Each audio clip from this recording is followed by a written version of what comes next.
श्रीनाथ नारायण वासुदेव राम कृष्ण हरी मुकुंद मुरारी श्रीनाथ नारायण वासुदेव पुंडरीक वरदा हरी विठ्ठल श्री ज्ञानदेव तुकाराम आदिशक्ती मुक्ताबाई दत्तात्रेय जनार्दन स्वामी एकनाथ मुक्ताबाई पंढरीनाथ भगवान सद्गुरु झेंडूजी महाराज की सद्गुरु मुकुंद महाराज की सद्गुरु सखाराम महाराज की जय।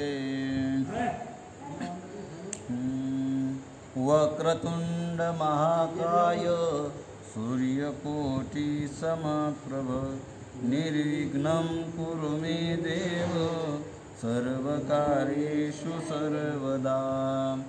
वर्णानाम् अर्थसंघानां रसानां छन्दसामपि मङ्गलानां च कर्तारौ वन्दे वाणि विनायको। जन्मादस्य तन्वयादितरते चार्थेष्वभिज्ञस्वराट् तेने ब्रह्महृदाय आदिकवये मुह्यन्ति यत्सूरयः तेजोवारिमृदां यथा विनिमयो यत्र त्रिसर्गो मृषा धाम्ना स्वेन सदा निरस्तकुहकं सत्यं परं धीमहि धर्मप्रोज्झितकैतवत्र परमो निर्मत्सराणां सतां वेद्यं वास्तवमत्र वस्तु शिवदं तापत्रयोन्मूलनं श्रीमद्भागवते मामुनिकृते किं वा परैरीश्वरा सद्यो हृद्यवरुध्यतेऽत्र कृतुभिः शुश्रूषुभिस्तक्षणात् निगमकल्पतरोर्गलितं फलं शुकमुखादमृतद्रवसंयुतं पिबत भागवतं रसमालयं मुहुर्मुहुः रसिका भुवि भावुका यं प्रव्रजन्तमनुपेतमपेतकृत्यं द्वैपायनो विरहकातराजुहाव पुत्रेति तन्मयतया तरो विनेदुस् तं सर्वभूतहृदयं मुनिमानतोऽस्मि। नारायणं नमस्कृत्यं नरं चैव नरोत्तमं देवीं सरस्वतीं व्यासं ततो जयमुदीरयेत्। गुरुर्ब्रह्मा गुरुर्विष्णु गुरुर्देवो महेश्वरः गुरुर्साक्षात् परब्रह्म तस्मै श्रीगुरुवे नमः। महायोगपीठे तटे भीमरथ्यां वरं पुण्डरीकाय दातुं मुनीन्द्रैः समागत्य तिष्ठन्तमानन्दकन्दं परब्रह्मलिङ्गं भजे पाण्डुरङ्गं। मुक्ताबाई नमो त्रिभुवनपावने आदत्रे जननी देवांची मस्तकहे पायावरी या वारकरी संतांच्या शरण शरण एकनाथा पायी माथा ठेविला नका पाहू गुण दोष झालो दास पायाचा आता उपेक्षिता मज तरी लाज कवनासी नका पाहू गुण दोष झालो दास पायाचा तुका म्हणे भागवत केले श्रुत सकळा नका पाहू गुण दोष झालो दास पायाचा जयांचे केल्या स्मरण होय सकळ विद्यांचे अधिकरण ते वंदू श्रीचरण श्री गुरूंचे ते नमस्कारुणी आता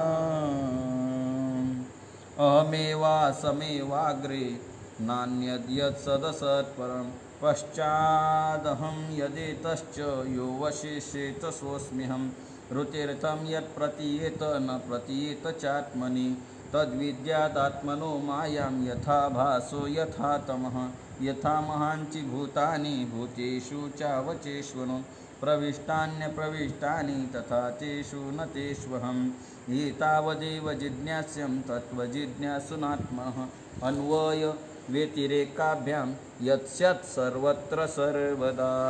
गोपाल कृष्ण भगवान की जय।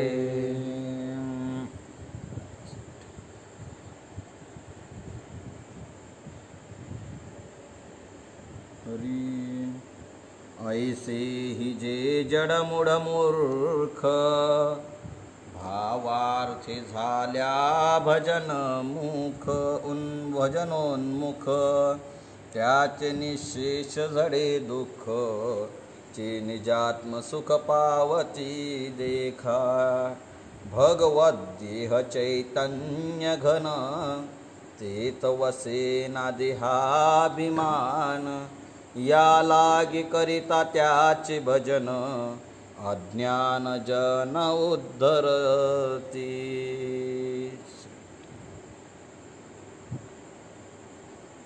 ब्रह्मचित्कला विश्वव्यापिका आईसाहेब मुक्ताईंच्या समाधीस्थळी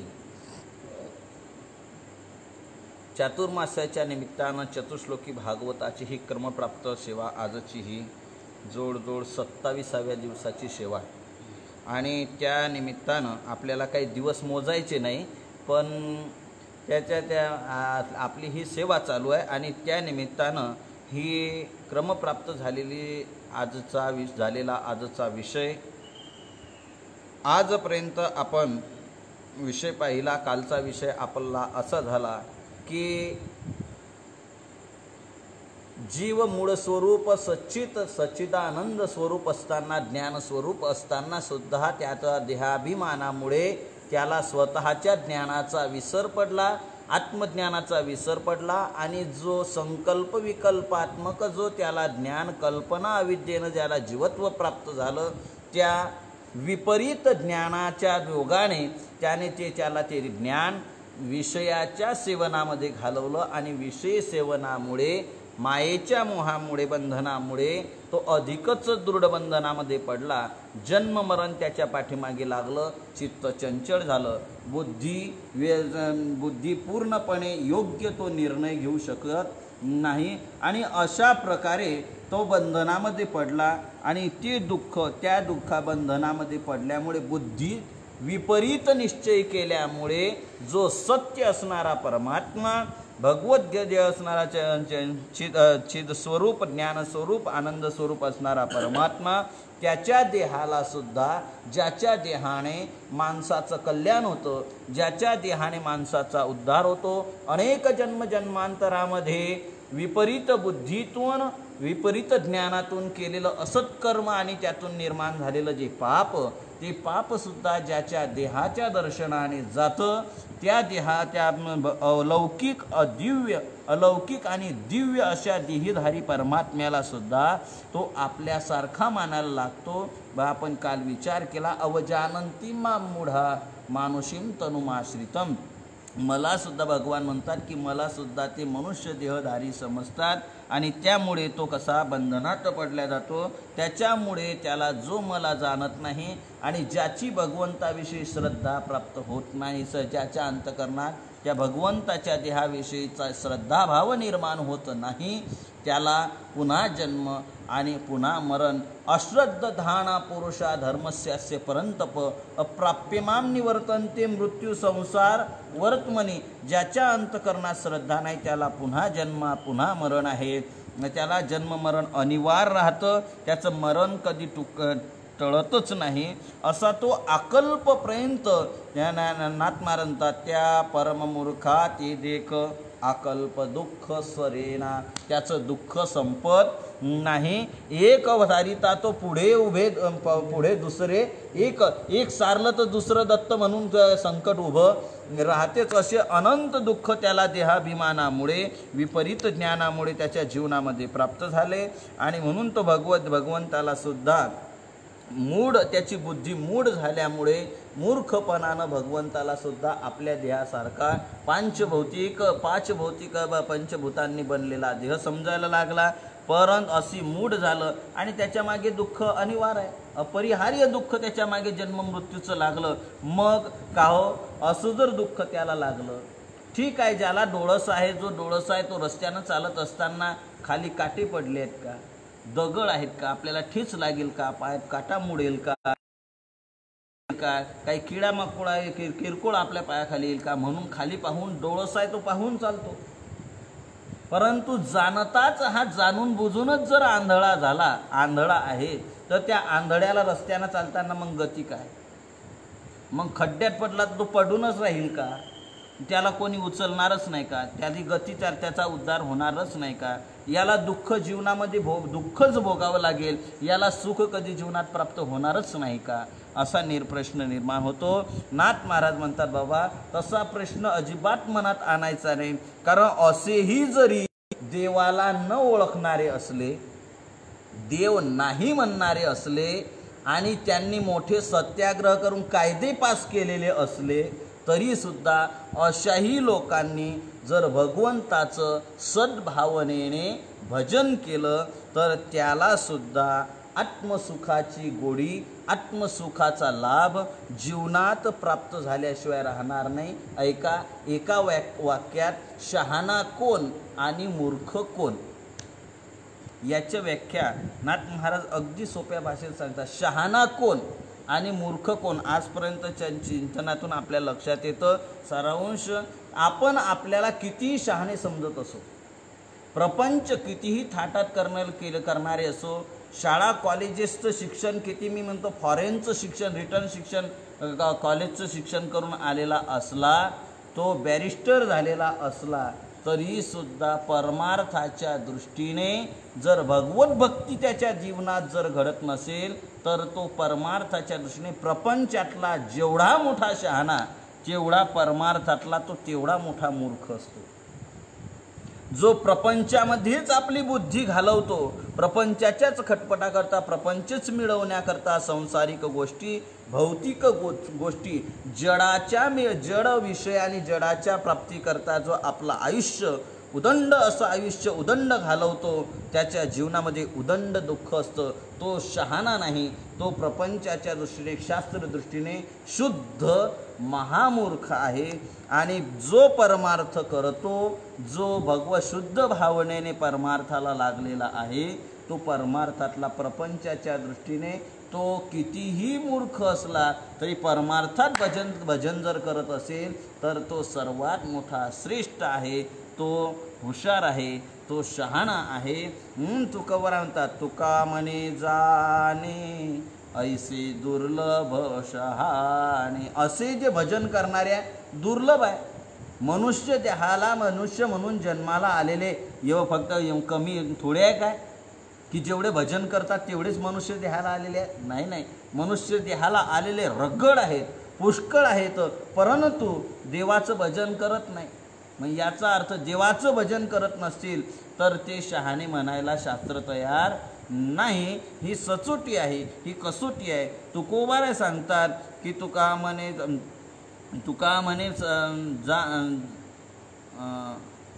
सोपे, तुका म्हणे सोपे आहे सर्व होणे, शहाणा तो धनी घेतो येथे. जो शहाणा आहे तोच भगवंताचं भजन करतो, बाकीच्यांचं सांगता येत नाही. याचा अर्थ असा की जे मूर्ख आहेत ते भजन करत नाही. मग आपण शहाणे का मूर्ख हे ज्याचं त्यानं ठरवायचं. हे काही कोणाच्या कपाळावर लिहिलेलं नाही मी शहाणा आहे. जसं एसटी आता लॉकडाऊनमध्ये बंद आहे, परंतु अगोदर होत्या, लॉकडाऊन संपल्यानंतर पुन्हा चालू होणार. ते एसटी निघाली, मुक्ताई न करते भुसावळ, मुक्ताई न करते नागपूर. त्याच्यावर जशा पाट्या असतात लिहिलेल्या एसटीवर, तशा माणसाच्या कपाळावर लिहिलेलं असं काय, हा शहाणा आहे, हा मूर्ख आहे, असं आहे काय? नाही. ज्याच्या त्याच्या वृत्तीवरून, ज्याच्या त्याच्या आचरणावरून त्यानं स्वतः ओळखायचं असतं.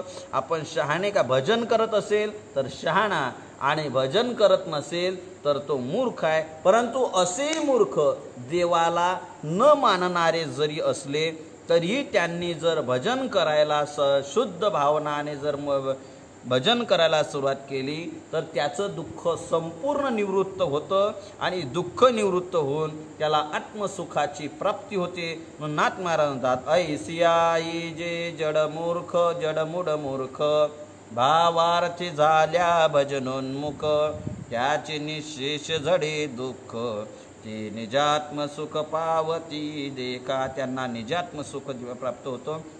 म्हणून या दृष्टिकोनातून देहासक्तीचा विचार जर आपण केला, मागे जी जीवाला देहासक्ती सांगितली, आपण देहासक्तीचा देहाभिमानाचा विचार बराचसा केला आणि त्या देहासक्तीमुळे त्या देहासक्तीचा विचार केला तर दोन प्रकारची देहासक्ती देहाभिमान आपल्याला पाहायला सापडतो. एक जीवनातील सामान्य जीवनातली जी देहासक्ती आहे, परमार्थ गंध नसताना सुद्धा त्याच्या अंतःकरणामध्ये देहासक्ती आहेच.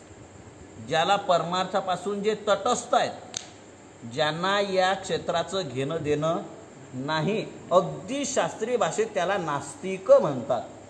त्याला काय म्हणतात? नास्तिक. असा नास्तिक असणारा जो आहे त्याची तर देहासक्ती आहेच.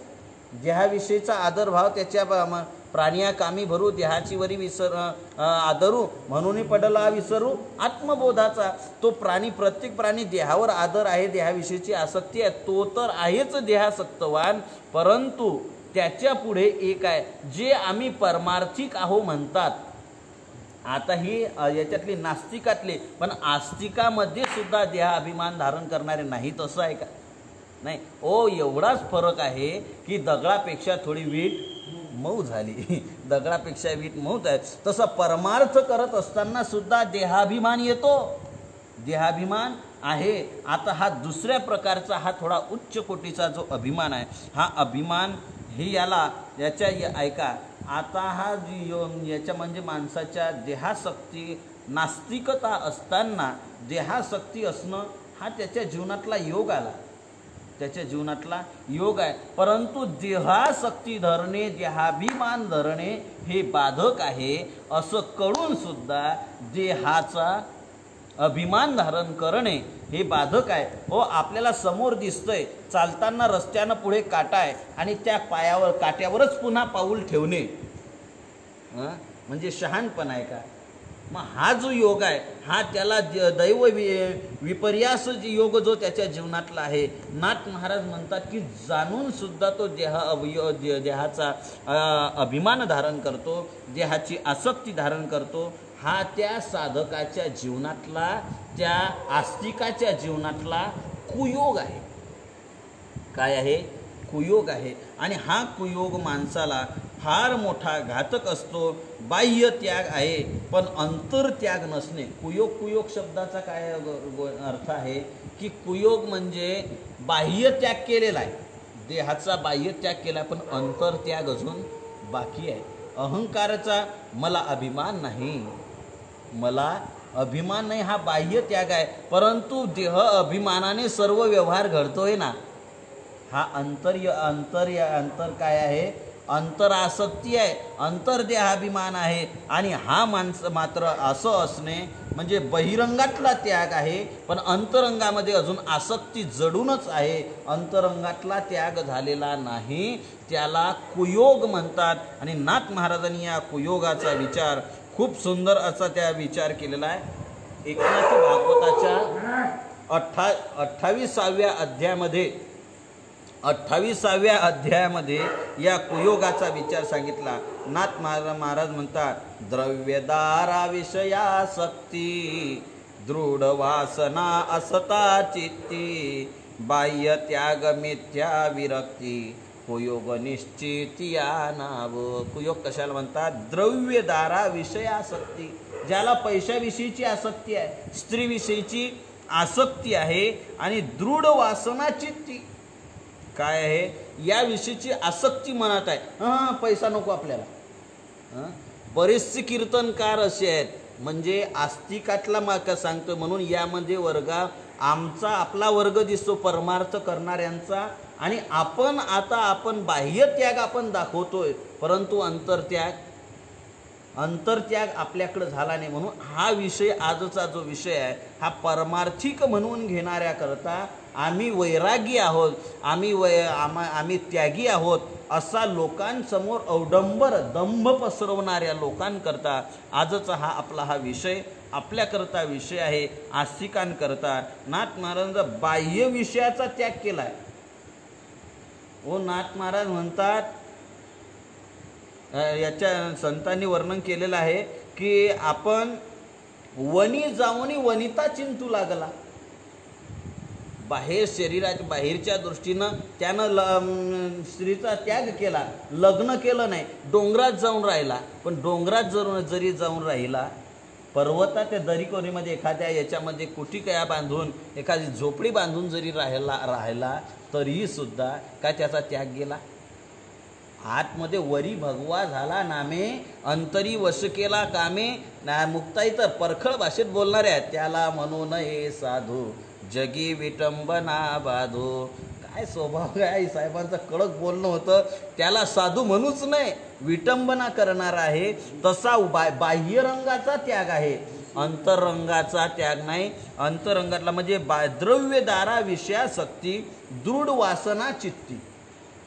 दृढ त्याच्याविषयीच्या वासना मनामध्ये जडून ठेवलेल्या आहे. आणि बाह्य त्याग मिथ्या विरक्ती, कुयोग या चित्ती. बहिरंगातून म्हणतो हां आपल्याला ते चालत नाही. अरे बाबा, नुसतं चालत नाही म्हणून चालत नाही, चित्तामध्ये त्याचा वास नसावा, चित्तामध्ये त्याची इच्छा नसावी. हा त्याग आहे. हा कुयोग त्याच्या जीवनामध्ये येतो. आम्ही राजयोगी राजश्रेष्ठ. मी कीर्तनकार मगाशी म्हणलो होतो ना, त्याच्यासाठी मला आधार म्हणून नाथ महाराजांचे शब्द आहे.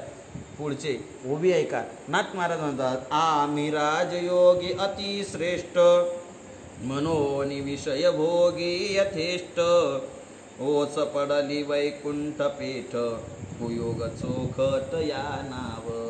वा, नाथ महाराज काय बरोबर चरपाक ठेवून देतात. नाथ महाराज अशी संकंत आणतात कानाखाली, जे स्वतःला वैराग्यवान समजणारे आहेत. आम्ही महाराज आहोत, राजयोगी, आम्ही कीर्तनकार आहोत. काय आहेत मग? काय झालं? ठीक आहे, आम्ही राजयोगी अतिश्रेष्ठ, आम्ही मोठे आहोत, श्रेष्ठ आहोत, पूज्य आहोत असे स्वतःला समजून. म्हणून विषय भोगी यथेष्ट. आम्ही महाराज आहे म्हणून चांगलं खायला आणा, म्हणजे खाऊ नये आणि खाऊ घालू नये याचा असा अर्थ नाही. पण अंतकरणामध्ये अपेक्षा, अंतकरणामध्ये त्याची चांगलं खाण्याची, चांगलं राहण्याची, चांगलं विषयाचे सेवन करण्याची जी इच्छा आहे, जी अपेक्षा आहे, ती अपेक्षा. म्हणून विषय भोगी यथेष्ट. मी राजा आहे, मी कोणीतरी एक मोठा आहे आणि म्हणून मला भोग चांगले पाहिजे. ते भोग चांगले भोगतो. आणि आपली चोरो ओस पडली वैराग्य पेढ, कुयोग या नाव. नाथ महाराज म्हणतात की याला खरा कुयोग म्हटलं जातं, की चांगला आहे. वैराग्य पेठ ओस पडली, वैराग्याच्या नावानं काहीच नाही. फक्त बोलण्यामध्ये वैराग्य आहे, आचरणामध्ये वैराग्य नाही.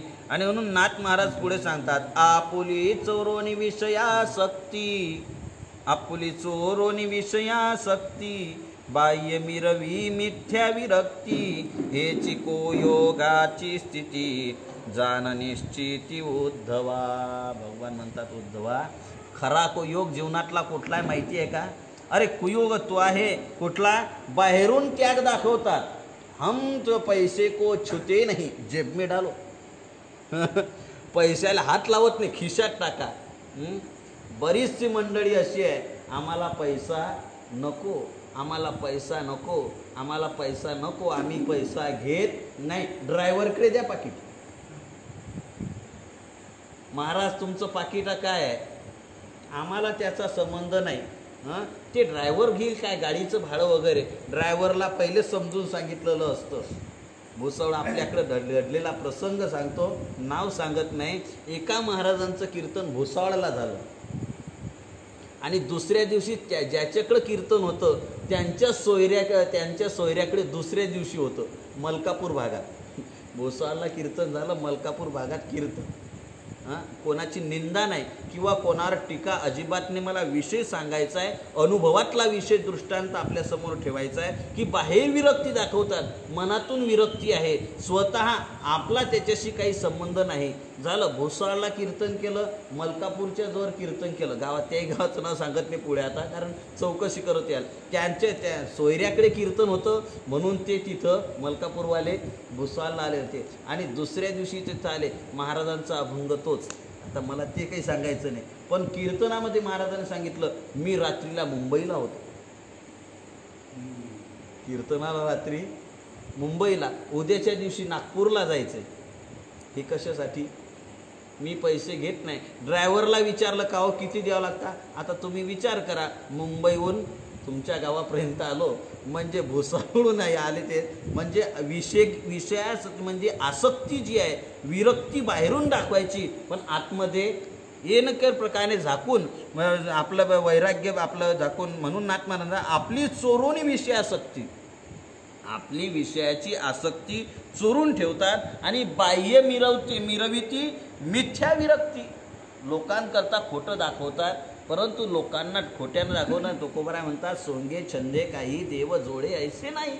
सोंग छंद करून अरे सोंग फक्त पोट भरेल, परंतु देवाची भेट करून देऊ शकत नाही. नाथ महाराज म्हणतात की असा जो आहे हा माणसाच्या जीवनातला कुयोग आहे. आज पैसा भेटेल, आज चांगलं खायला भेटेल, मनासारखी विषयासक्ती असेल, मनासारखी स्त्री भेटेल, पण पुढे चांगलं ऐकायला भेटेल, चांगलं पाहायला भेटेल, नरम नरम गाद्या भेटतील, दासदासी सेवा करतील. वैराग्य दाखवताना लोकांना वैराग्याचा आव आणला तर वैकुंठवासी गुरुवारी यादव महाराज सांगायचे का, वैराग्याचा परमार्थाचा आव आणून चालत नाही. वैराग्य आतून पाहिजे, वैराग्य आतून पाहिजे, अंतर वैराग्य पाहिजे. बहिरंगाचा त्याग करून नुसता त्याग घडत नाही. आणि असा बहिरंगाचा त्याग दाखवत असेल, लोकांना त्यागी म्हणून लोकांसमोर अवडंबर गाजवत असेल, आणि अंतकरणात जर विषयाची आसक्ती बजबजपुरी भरलेली असेल, तर नाथ महाराज म्हणतात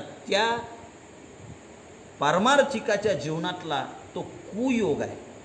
कुठला योग आहे तो? कुयोग आहे, आणि शुद्ध कुयोग आहे. असा कुयोग आता पुन्हा नाथ महाराज सांगतात की जाण निश्चिती उद्धवा. हा कुयोग ही कुयोगाची स्थिती आहे, ही निश्चित कर. ऐसिया कुयोगिया जाण, पुढती जन्म पुढती मरण, दुःखावरती पडिले पूर्ण, सोडवी कोण तयासी. नाथ महाराज म्हणतात असा कुयोग ज्याला जीवनामध्ये प्राप्त झाला त्याला पुन्हा जन्म आहे आणि पुन्हा मरण अनिवार्य त्याच्या पाठीमागे पडलेला आहे. मग दुःखावरती पडिले पूर्ण, मग त्याला नुसतं दुःखच भोगायचं आहे का हो. असा कुयोग जर त्याच्या जीवनात घडला, ठीक आहे, अज्ञानातून त्याला थोडंफार देह तादात्म्य घडलं, ज्याच्या जीवनात योग अज्ञान आणि देह तादात्म्याचा योग आला त्याची ठीक आहे, परंतु हा ज्ञानी आहे, याला आपण जर असं जर केलं तर याने परिणाम काय होईल हे कळतंय, लोकांना सांगतोय, पण याच्या जीवनात हा कुयोग झाला. आणि या कुयोगानेही जर अज्ञानातल्या अज्ञानाला जर जन्ममरण चुकत नाही, तोही दुःख भोगतोय, आणि हाही जाणून जर दुःख भोगत असेल, मग याचाही उद्धार होणार नाही का, यालाही सुख मिळणार नाही का, याच्या जीवनामध्ये दुःख आहे का. नाथ महाराज म्हणतात बाबा नव्हेची अहलोकीचा भोग, त्याच्या जीवनामध्ये काय परिणाम होतो, त्याला जन्ममरण तर नाहीच नाही, त्याला जन्ममरण तर आहेच आहे, पण पुन्हा नव्हेची अलोकीचा विषय भोग, नव्हेची परमार्थी शुद्ध त्याग, अंतरला उभय प्रयोग, दुःख भाग कुयोग्या. काय गंमत होते माहिती आहे का, अज्ञानातल्या अज्ञानाचा देहता आध्यात्म्य असलं तर तो काही वैराग्य लोकांना दाखवत नाही, त्यामुळे प्रत्यक्ष विषयासक्तीनं त्याच्या समोर आलेल्या भोगाचा विषयाचा यथेष्ट भोग घेतो. ते म्हणजे कमीत कमी त्याला त्यावेळेस तरी विषयाचा अनुभव, विषयाचं आभासात्मक का होईना सुख त्याला भोगायला मिळतं. पण ज्याने जाणून ज्याच्या या कुयोग ज्याच्या जीवनामध्ये घडला, जो त्यागी लोकांना त्याग म्हणून दाखवतो, त्याला इथंही भोगता येत नाही ना. उदाहरणार्थ मी पैसा घेत नाही हा लोकांमध्ये अवडंबर माजवलं, लोकांमध्ये सांगत फिरलो, लोकांमध्ये प्रचार प्रसार झाला, पण मनामध्ये आसक्ती कशाची आहे, पैशाची आहे. मग तुम्ही सांगा, लोकांमध्ये सांगितलं महाराज पैसे घेत नाही, महाराज पैसे घेत नाही, त्यामुळे लोकही काही देत नाही.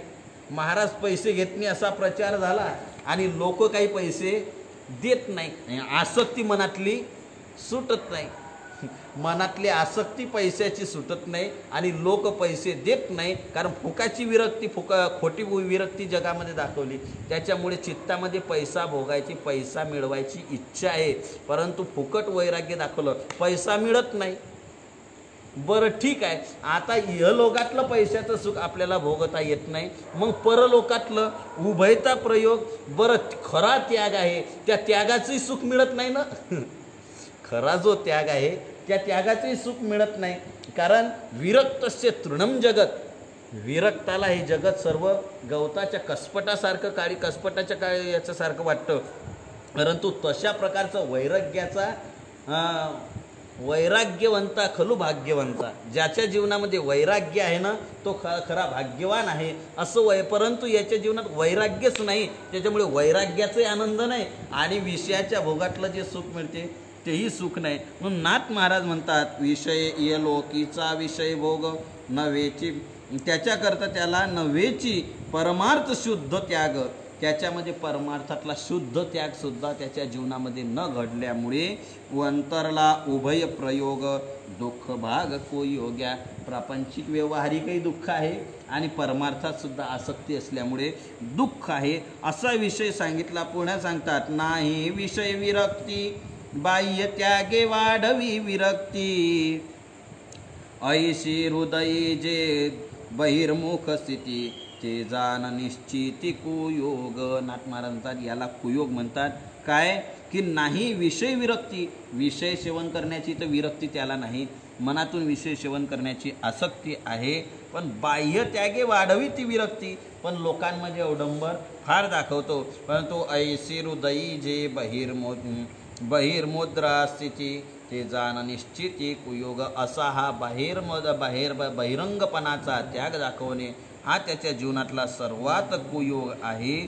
मग आता असा जर कुयोग त्याच्या जीवनात घडला, जन्ममरण जर त्याला आहे, प्रत्यक्ष विषयाचं वैराग्याचं दंभ दाखवलं, वैराग्याचं थोटांड केल्यामुळे त्याला विषय सेवन करता येत नाही आणि वैराग्याचं सुखसुद्धा भोगता येत नाही. मग अशा माणसाचा जर दोन्ही जर उपयोग प्रयोग जर त्याचे फुकट जातात तर मग त्याच्या जीवनामध्ये सुख मिळतच नाही का.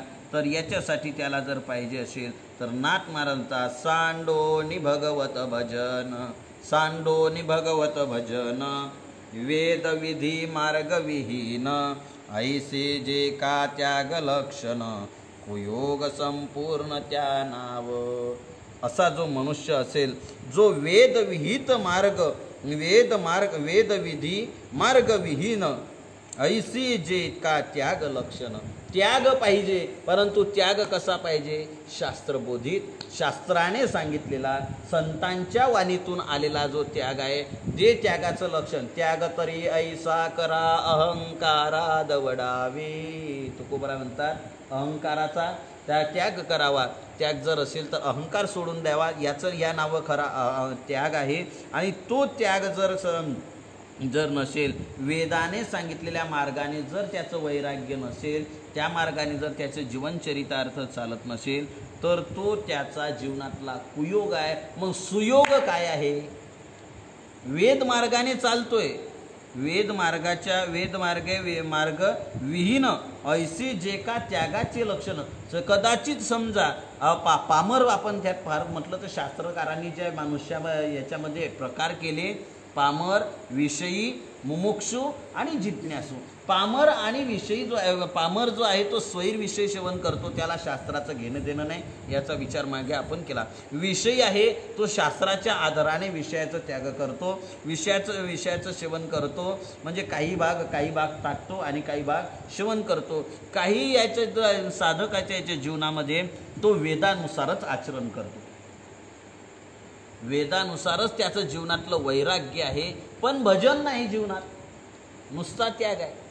आंधळ वैराग्य म्हणतात त्याला, आंधळ वैराग्य आहे, भजन जीवनामध्ये नाही. मग असं जर असेल, शास्त्राने सांगितल्याप्रमाणे ज्या गोष्टी त्याग करा म्हणून शास्त्राने सांगितलं त्या गोष्टी वेदाच्या शास्त्राच्या नुसार जरी त्याचा त्याग असला, पण जर भजन नसेल तर भक्तिशास्त्राच्या दृष्टीने नाथ महाराज म्हणतात तो सुद्धा त्याचा काय आहे, जीवनातला कुयोग आहे. म्हणून सांडोणी भगवत भजन वेद विधी मार्ग विहीन, ऐसे जे का त्याग लक्षण ते कुयोग संपूर्ण त्या नाव.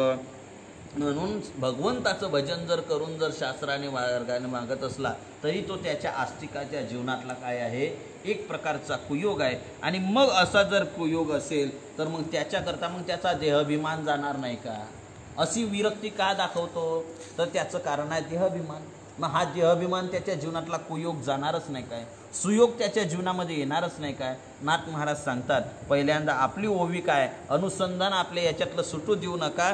नाथ महाराज म्हणतात की ऐसियाही जे जडमुड मूर्ख, असा कुयोग ज्याच्या जीवनामध्ये आला, भावार्थी झाल्या भजनमुख, त्याचे निश्चेच झडे दुःख, जे निजात्म सुख पावती. त्याचा जीवनामध्ये जो भजनमुख झाला, जो भजनाच्या मार्गाला लागला, त्याचं सुद्धा दुःख देहाभिमानानं देहबंधनात पडल्यामुळे, संसार बंधनात पडल्यामुळे त्याला जे दुःख भोगावं लागतं ते दुःख सुद्धा त्याच्या जीवनातलं निघून जातं. साधन काय आहे? देहाभिमान जाण्यासाठी, संसार बंधन, प्रपंचाचं बंधन तुटण्यासाठी, मायेचं बंधन तुटण्यासाठी काय साधन आहे? तो भावार्थी झाल्या भजनोन्मुख. तो मूर्ख जरी असला, जड मूर्ख जरी असला, कुयोगी जरी असला, परंतु त्याच्या जीवनामध्ये जर सद्भावाने जर भजन घडलं, तर सद्भावाने भजन घडलं तर त्याचा देहाभिमान निश्चित तुटून जातो. म्हणून नाथ महाराज म्हणतात, बाबा आपण कुयोगी जरी असलो तर आपल्याला जर अभिमान घालवायचा आहे का, मग एक करा. याच्यासाठी काय करावं लागेल? या लागी माझे भजन, निर्दाळी देहाभिमान, माझे निज भजने विन जान, जेह अभिमान तुटे ना. नाथ महाराज या लागी माझे भजन. भगवान सांगतात 28व्या अध्यायातला विषय चालू आहे. हा विषय हा नाथ महाराज म्हणतात की या लागी माझे भजन. कशा लागी? देह अभिमान तोडण्या लागी, देह अभिमान सोडण्या लागी. त्यानं काय होतं? निर्दळी देह अभिमान. भजन माझं जर भजन केलं, भगवान म्हणतात उद्धवा, माझं जर भजन केलं तर त्याचा अभिमान हा निवृत्त होतो. माझे भजन निज भजने, माझे निज भजने विन, देह अभिमान तुटेना. नाथ महाराज व्यतिरेकानं आणि अन्वय दृष्टीने, दोन्ही दृष्टीने सांगतात, माझं भजनच करा. जर भजन केलं तर देह अभिमान राहणार नाही, आणि माझं भजन केलं नाही तर देह अभिमान आपल्या मानगुटीवर बसलेला तो आहेच आहे. म्हणून त्याच्याकरता एकच उपाय, भजन करायचं. जर भजन केलं नाही, समजा ठीक आहे नाही भजन करणार बुवा आम्ही, वेदाने सांगितलं दान करा, शास्त्राने सांगितलं दान करा, आम्ही दान करू, आम्ही यज्ञ करू, आम्ही जपतप करू, तीर्थयात्रा करू, परंतु आमचं हे जर करू म्हटलंय वेदाने सांगितलेल्या मार्गाने, आम्ही जर केलं पण देवाचं भजन करणारच नाही, परंतु तेही सुद्धा जमणार नाही. तरीही सुद्धा त्याचं देहबंधन ते जर म्हणत असतील तर आम्ही या संसार सागरातून तरून जाऊ. नाथ महाराज म्हणतात, बाबा ते घडणं शक्य नाही, ते तरून जाणं शक्य नाही. न करिता भगवद भजन, वेदाध्यायन यज्ञदान, येण्याची आम्ही जाऊ तरुण, म्हणती ते जन जडमूढ. नाथ महाराज म्हणतात की बाबा भजनाविन तरुण जाऊ अशी जे म्हणत असतील, वेद अध्ययन यज्ञदान, येण्याची आम्ही जाऊ तरुण. आम्ही वेदाध्ययन करू, वेदाचा अभ्यास करू आणि त्यातून आम्ही तरुण जाऊ. तुकोबाराय सरळ शेरा मारतात, तुम वेदाध्ययन जर केलं तर तुम्हाला देव भेटणार नाही. देव कळेल परंतु देव पूर्णपणे यथार्थ, कारण वेदाध्ययनामध्ये प्रतिबंध आहे. नित्यानित्य ज्ञाने अभिमान वाढती. जो प्रतिबंध दूर करण्यासाठी वेदाध्ययन करू तोच नेमका येऊन जातं निगमाचे वन, नका शोधू करूशीन.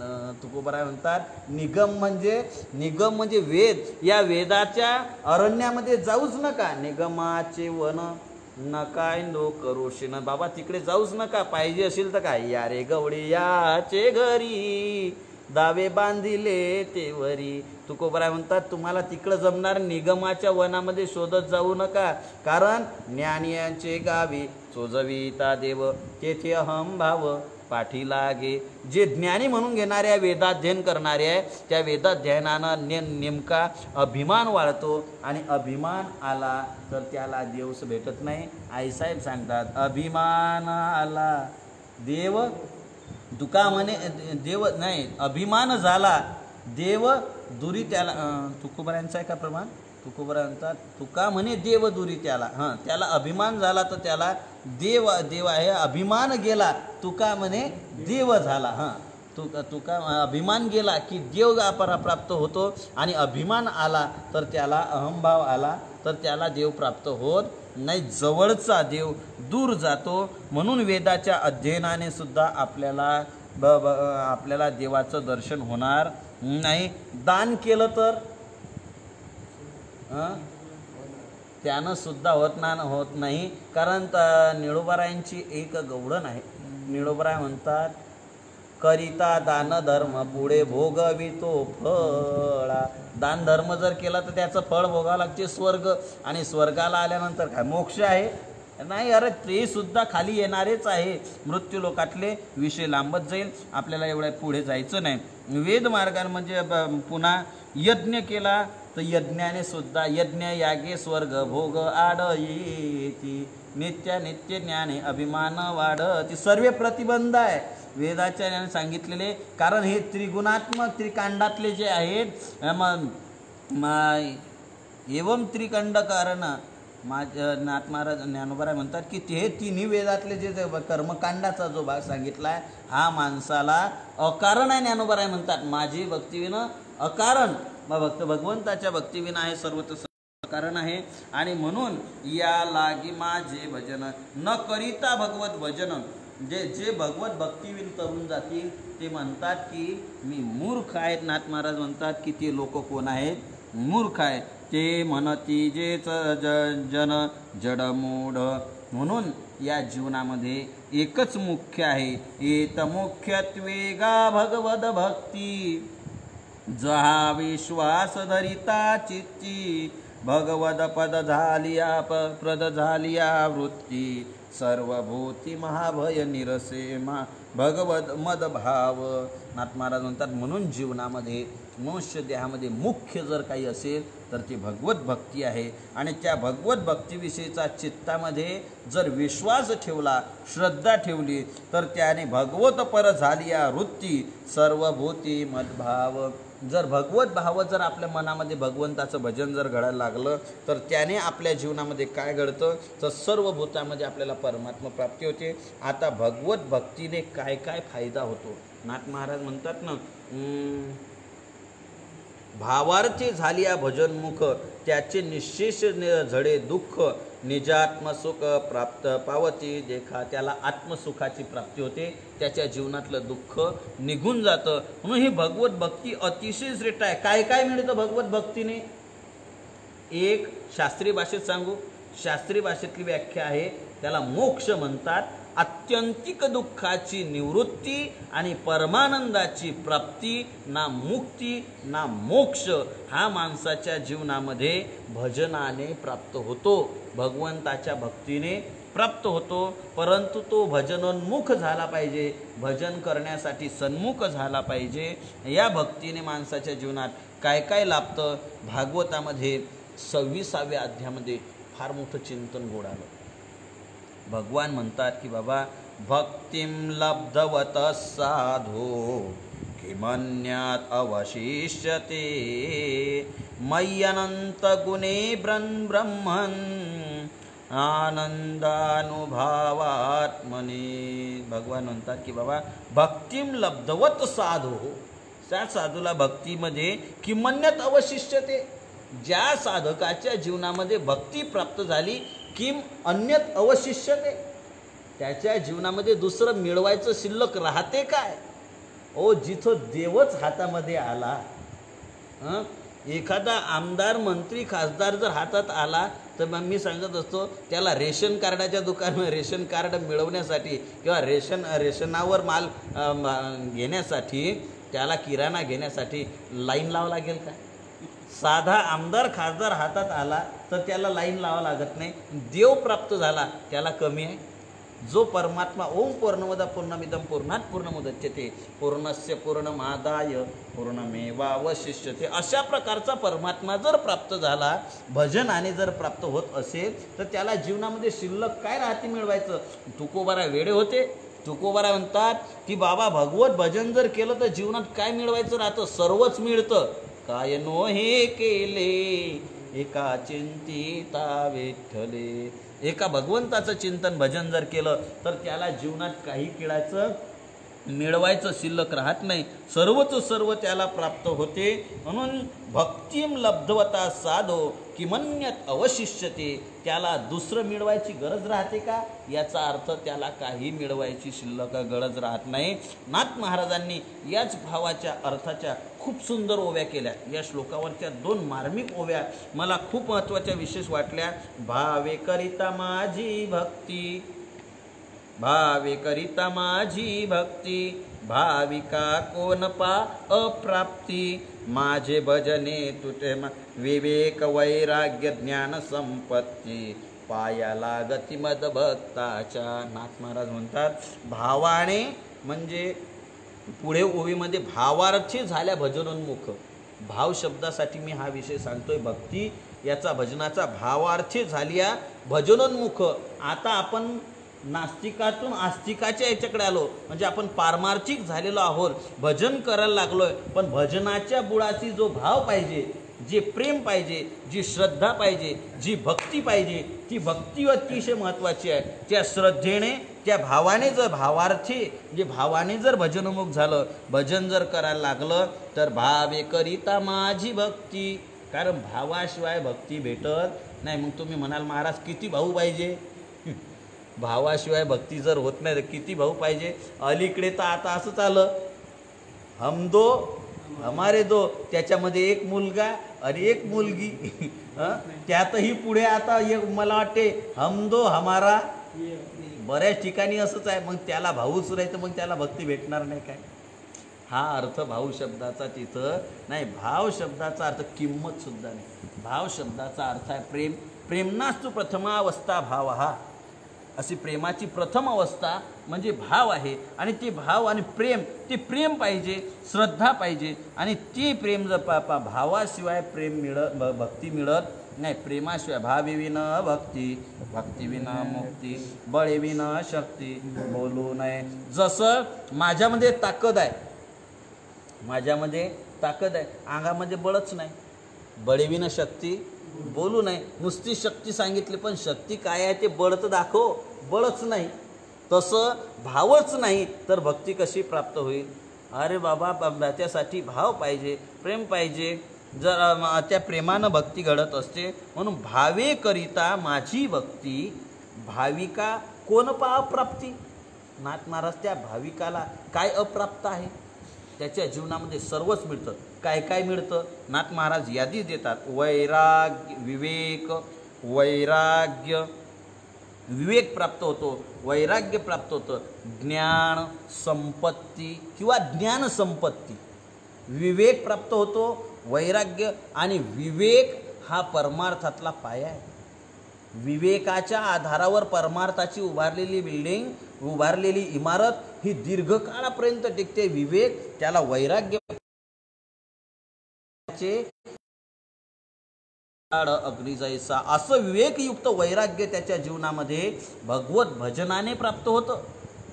भगवत भजनाने वैराग्य, विवेक प्राप्त होतो, विचार प्राप्त होतो, त्याला वैराग्य प्राप्त होतं, ज्ञानसुद्धा प्राप्त होतं. कान्होबारायांचं एक चरण आपल्यासमोर मी देतो ना, एक प्रमाण ठेवतो. नाथ महाराज कान्होबाराय म्हणतात की बाबा त्याच्या भग्या भक्तीने, पुढे भक्तीने धरिले हाती, पुढे भक्तीने धरिले हाती, मागे ज्ञान वैराग्य येती, मागे ज्ञान धर्म येती, स्थिर ज्ञान वैराग्य धर्म येती, स्थिर केली ती अचपळे होती, सिद्ध आणोनी लाविले पंथिगा. पुढे भक्तीने धरिले हाती, मागे ज्ञान वैराग्य धर्म येती. ज्ञानही येतं, वैराग्यही येतं, धर्मही येतं, म्हणजे सर्वच्या सर्व गोष्टी आपोआप प्राप्त होतात. नाथ महाराज म्हणतात विवेक वैराग्य ज्ञान संपत्ती. संपत्ती म्हणा किंवा ज्ञान स्वतंत्र शब्द घ्या आणि संपत्ती स्वतंत्र शब्द घ्या. दोन्ही भक्तीने ज्ञानही प्राप्त होतं आणि संपत्तीसुद्धा प्राप्त होते. भक्तीने सामर्थ्य. तुम्ही सांगा आज आपल्या ह्याच्यामध्ये भक्ती करणारे आमची मंडळी, आपले कीर्तन ही भक्ती आहे, भजन ही भक्ती आहे. भजन करणारे अनेक वारकरी आमची कीर्तनकार मंडळी किती मोठमोठाले सप्ताह घडून आणतात हो. या सप्ताहाला लागणारं द्रव्य हे कशाच्या जोरावर मिळतं? पुढाऱ्यांना माणसं जमवायला पैसे देऊन माणसं जमत नाही. महाराजांनी एक आवाज दिला की लाखोने समाज जमतो. हे काय आहे? संपत्ती आहे. अनेकांचं एवढं वैभव आपल्याला पाहायला सापडतं. तो प्रारब्धाचा भाग असू द्या, परंतु तो कशाने आहे? भक्तीने आहे. लोक कीर्तनकारांना पाकिटं देतात का? म्हणून भजन करतो म्हणून. असं जाऊ द्या बरं, कीर्तनकाराच्या सख्ख्या भावाला जाऊ द्या, येऊ द्या तुमच्या घरी, देतात काय? नाही. कीर्तनकारालाच का देतात? भजन करतो म्हणून. म्हणजे मला विषय काय करायचा? याचा अर्थ पैसा मिळवण्याकरता, संपत्ती मिळवण्याकरता भक्ती करावी असा अजिबात नाही. आणि पैसा संपत्ती मिळवण्यासाठी जर भक्ती असेल तर तुकोबा म्हणतात भजन ते ओंगळवाने नरका जाणे चुकेना. इच्छा ठेवून, संपत्तीची अपेक्षा ठेवून जर तुम्ही मिळवत असाल, मिळवण्याकरता भक्ती असेल, मिळवण्याकरता भक्ती असेल तर तेच भजन माणसाला नरकात सुद्धा नेऊ शकतं. परंतु भगवंताचं सद्भावनेने, म्हणून भाव शब्द घातला, मुख्य काय घातला? भाव, प्रेम. आणि त्या भावाने जर भावार्थी जर भगवंताचं भजन केलं तर सहज मिळतं ना हो, सहज मिळतं. सायास करायची गरज नाही. त्याच्या पुढचे पुरावे आपल्या समोर देतो. नाथ महाराज म्हणतात की असे जर भजन केलं, या भजनाने त्याला जीवनात स्वयेच त्याला विवेक वैराग्य ज्ञान संपत्ती पाया लागती. भगवत भक्ताच्या विवेक त्यांच्या पाया लागतो, वैराग्य त्यांच्याजवळ लोटांगण घालतं, ज्ञान त्याच्याजवळ हात जोडून उभं राहतं, संपत्ती तर त्याच्या घरी पाणी वाहते. अशा प्रकारचं हे केवळ कशाने घडत असेल तर भगवंताच्या भजनाने घडतं. भगवान सांगतात माझे भजन तुटे भवभेद स्वयेची प्रगटे अभेद बोध तेने वसंडे परमानंद स्वानंद कंद स्वयंभ. वा. नाथ महाराज म्हणतात की माझे भजन तुटे भेद. माझं भजन ज्याच्याकडे, ज्याच्या अंतकरणात शुद्ध भजनाने ज्याचं जीवनात भजन चालू आहे ना, त्याच्याजवळ भेद नाही. हा या भागातला आणि तो त्या भागातला, हा या समाजाचा तो त्या समाजाचा, हा अमुक जातीचा तो तमुक जातीचा, असा जर भेद अंतकरणात असेल, भजन करणारा असेल तर समजावं हा भजन फुकट करतोय, त्याचा खरं भजन नाही आहे. त्यानं पुण्य मिळेल, परंतु पाहिजे तसा भेदने सद्भावनेने सप्रेमयुक्त जर भजन केलं तर त्याच्या ठिकाणचा भेद हा नाहीसा होऊन जातो. अजून जर जात नसेल तर अजून आपली भजनाची एवढी तयारी झालेली नाही. हा स्वतः आत्मपरीक्षण करावं. जोपर्यंत भेद आहे तोपर्यंत भजन योग्य अशा प्रकारचं भजन घडलं नाही. त्याच्याकरता काय करावं? भजनच करावं. भेद जाण्यासाठी सुद्धा भजनच करावं, पण शुद्ध भावाने करावं. मग भगवान म्हणतात की माझे भजन तुटे भेद स्वयेची प्रगटे अभेद बोध. माझं भजन जर केलं तर त्याला अभेद बोध, म्हणजे सर्वत्र परमात्मा, सर्वम खल्विदम ब्रह्म, सर्वत्र परमात्मा भरून राहिला असा अबोध अभेद बोध त्याला प्राप्त होतो. सर्वत्र एक रूप परमात्माच आहे असा अभेद बोध त्याला प्राप्त होतो. तेने ओसंडे परमानंद स्वानंद कंद स्वयंभ. नाथ महाराज त्यानं काय होतं माहिती आहे काय? अभेद बोध माणसाच्या मनामध्ये निर्माण झाला म्हणून तो सर्वत्र एकच आहे. एकच म्हणून जर अनुभूती आली तर त्याला दुसरा भेद दिसणारच नाही. आणि जे भेद दुजे जवळ जवळ घडे तव तव संसार भळे जोडे. ज्ञानोबा म्हणतात की दुजेपणा आला की भेद आला की तिथं दुःख आहेच. पण नाथ महाराज म्हणतात की असा भगवान त्याच्या मुखात शब्द घालतात. भगवान म्हणतात उद्धवा असा अभेद बोध जर त्याला भक्तीने जर प्राप्त झाला, भक्तीने प्राप्त होतो. आणि अभेद बोध झाल्यानंतर त्याने त्या माध्यमातून काय होतं, ओसंडे परमानंद. त्याने काय परमानंद मिळत नाही. परमानंद नुसता मिळत नाही, ओसंडे. ओसंडन म्हणजे काय? ओसंडन म्हणजे काय? ओतू जाणं आहे त्याच्यापेक्षा बाहेर. नळाखाली घागर लावली, नळाखाली घागर लावली आणि नळ चालू आहे. घागर भरल्यानंतरही घागरीतून बाहेर पडतं, त्याला काय म्हणतात? ओसंडन. पूर आला, नदीचं जे काठ आहे, तीर आहे, तीराला सोडून नदी ओसंडून वाहायला लागली, याला म्हणतात आनंद मिळणं. नुसता आनंद मिळणं नाही, आनंद ओसंडतो.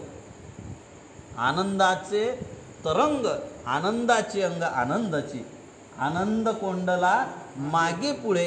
हा आनंद आहे जिकडे तिकडे चहूकडे, आनंदी आनंद गडे. अशा प्रकारचा आनंद त्याला प्राप्त होतो. सुखाचे शेजारी सुखलाप झाला, आनंद कोंडला मागे पुढे. असा आनंद त्याच्या जीवनामध्ये परमानंद, नुसता आनंद नाही. ऐका, आनंद आणि परमानंद यातला सूक्ष्म भेद असा आहे. आनंद मोक्षाचा आहे.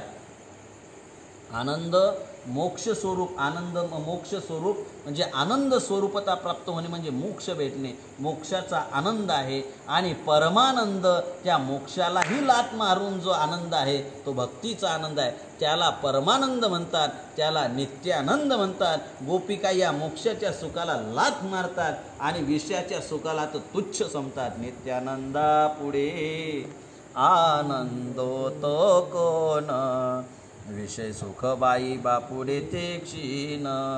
येथे न सरेची वैकुंठ सदन, शेषशाही त्रिकुट भुवन. ओने गो मनोनिया त्या गीती परवते. गवळणी काहीच नको म्हणतात, मोक्ष सुखा हानू लाता.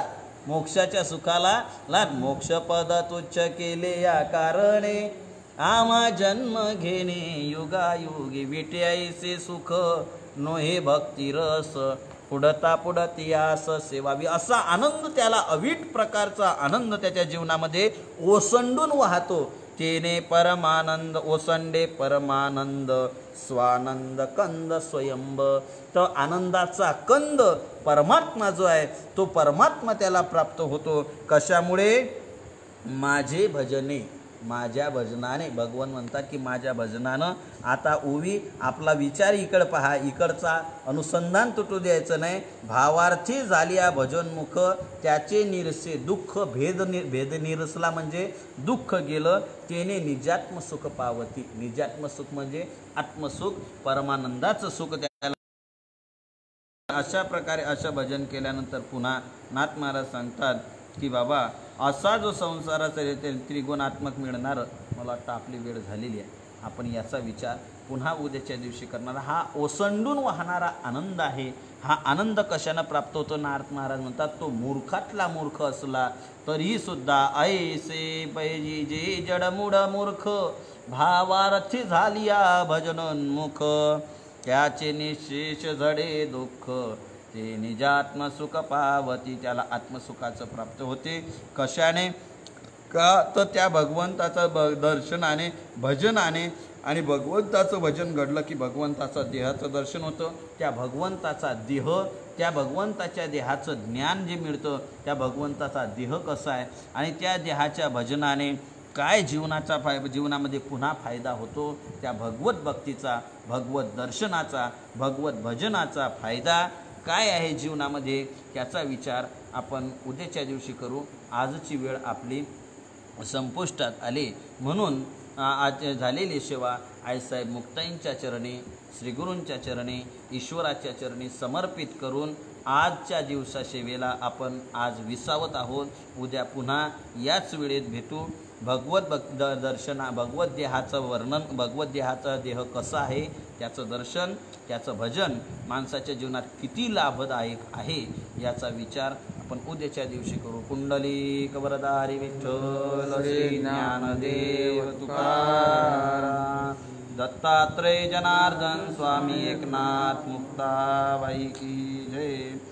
श्री ज्ञानदेव श्री तुकाराम, श्री ज्ञानदेव श्री तुकाराम, श्री ज्ञानदेव श्री तुकाराम, श्री ज्ञानदेव श्री तुकाराम, श्री ज्ञानदेव श्री तुकाराम, श्री ज्ञानदेव श्री तुकाराम, श्री ज्ञानदेव श्री तुकाराम, श्री ज्ञानदेव श्री तुकाराम, श्री ज्ञानदेव श्री तुकाराम, श्री ज्ञानदेव श्री तुकाराम, श्री ज्ञानदेव श्री तुकाराम, श्री ज्ञानदेव श्री तुकाराम, श्री ज्ञानदेव श्री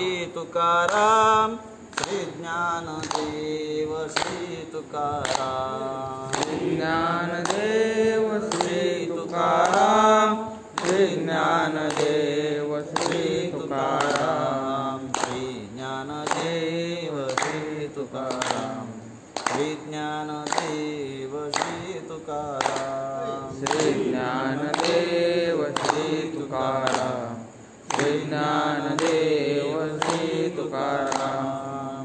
मुक्ताबाई मुक्ताबाई मुक्ताबाई मुक्ताबाई, आदिशक्ती मुक्ताबाई आदिशक्ती मुक्ताबाई, योगमाया मुक्ताबाई योगमाया मुक्ताबाई, ब्रह्मचित्कला मुक्ताबाई ब्रह्मचित्कला मुक्ताबाई, विश्वव्यापक मुक्ताबाई विश्वव्यापक मुक्ताबाई, जगत्रजननी मुक्ताबाई जगत्रजननी मुक्ताबाई, श्री संत मुक्ताबाई श्री संत मुक्ताबाई, दास ठाव द्यावा पायी दासडाव जावा पायी, मुक्ताबाई मुक्ताबाई मुक्ताबाई मुक्ताबाई, मुक्ताबाई मुक्ताबाई मुक्ताबाई मुक्ताबाई, मुक्ताबाई मुक्ताबाई मुक्ताबाई मुक्ताबाई. पुंडलिक वरदारी विठ्ठल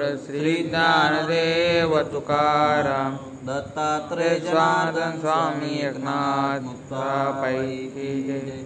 सद्गुरु झेंडूजी महाराज, सद्गुरु मुकुंद महाराज की, सद्गुरु सखाराम महाराज की, सब संतन की, सोमेश्वर भगवान की जय. बजरंग बली.